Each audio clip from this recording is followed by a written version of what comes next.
jour de novembre 2020. Elle est convoquée au commissariat avec son mari. Bon, il a été surpris en train de filmer sous les jupes de 3 femmes. Son téléphone portable, son ordinateur ont été saisis. Et en fait, on va lui apprendre que son mari la drogue depuis 10 ans. À coup d'anxiolytiques et de somnifères pour abuser d'elle et la faire abuser par d'autres hommes. Le septuagénaire possédait des photos et vidéos de sa femme violée dans un lit conjugal par au moins 83 hommes. Moi, je l'apprends un peu plus tard par ma maman qui m'appelle pour m'expliquer ce qui se passe. Et je le vis très mal.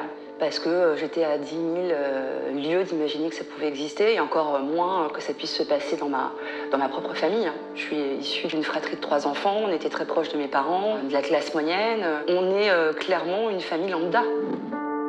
Pour alerter sur la soumission chimique, Caroline a lancé la campagne M'endors pas. Le mouvement M'endors pas, il est confondé avec des professionnels de santé. Le but de cette campagne, c'est de sensibiliser, prévenir sur ce qu'est véritablement la soumission chimique. C'est-à-dire le fait de droguer une personne à son insu sans qu'elle puisse en avoir conscience, à des fins criminelles ou délictuelles. Dans la majorité des cas, la soumission chimique qui se passe, évidemment ça se passe en milieu festif, mais ça se passe aussi dans la sphère privée intrafamiliale. Ça touche les femmes, mais aussi les enfants, les nourrissons. Ça peut aussi toucher même les personnes âgées. C'est plus large que du GHB dans un verre d'alcool. C'est majoritairement des médicaments, c'est l'armoire à pharmacie familiale. Ce sont des anxiolytiques, des somnifères, des antihistaminiques qui, souvent mélangés à de l'alcool, sédatent la personne, en l'occurrence, qui est soumise chimiquement.